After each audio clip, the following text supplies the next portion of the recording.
Script ను స్వామివారి సన్నిధిలో ఉంచి పూజలు నిర్వహించారు. ఏ బెదురు లేకుండా సినిమా అదిరిపోయేలా చూడాలని మొక్కుకున్నారు.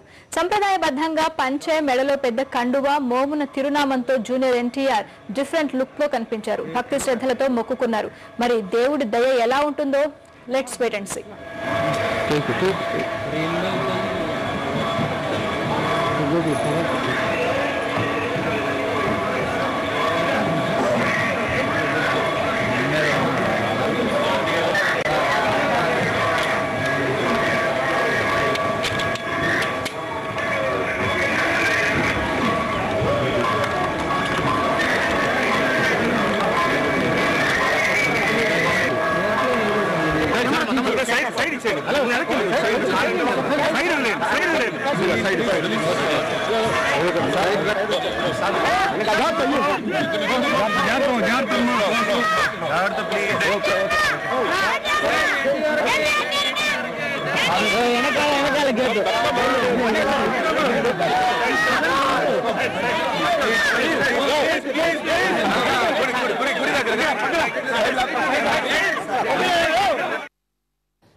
అదర్స్ సూపర్ హిట్ కావాలని పూజలు నిర్వహించారు.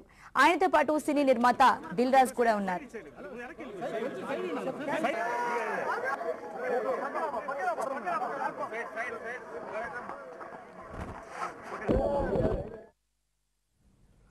జూనియర్ ఎన్టీఆర్ ఆశ్రయించారు. దిల్ రాజు తదితరులతో కలిసి తిరుమల వెళ్లిన జూనియర్ ఎన్టీఆర్ స్వామివారిని సందర్శించారు. అదుర్సు విడుదలకు ఎలాంటి ఆటంకాలు, ముఖ్యంగా తెలంగాణలో అడ్డంకులు ఎదురుకాకుండా చూడాలని స్వామివారిని కోరుకున్నట్టు తెలుస్తోంది. స్వామివారు కరుణించారన్నట్టుగా అదుర్స్కు అండగా ఉంటానని డీజీపీ ప్రకటించారు. ఎవరైనా చిత్ర ప్రదర్శనను అడ్డుకోవాలని చూస్తే ఊరుకునేది లేదని థియేటర్ల వద్ద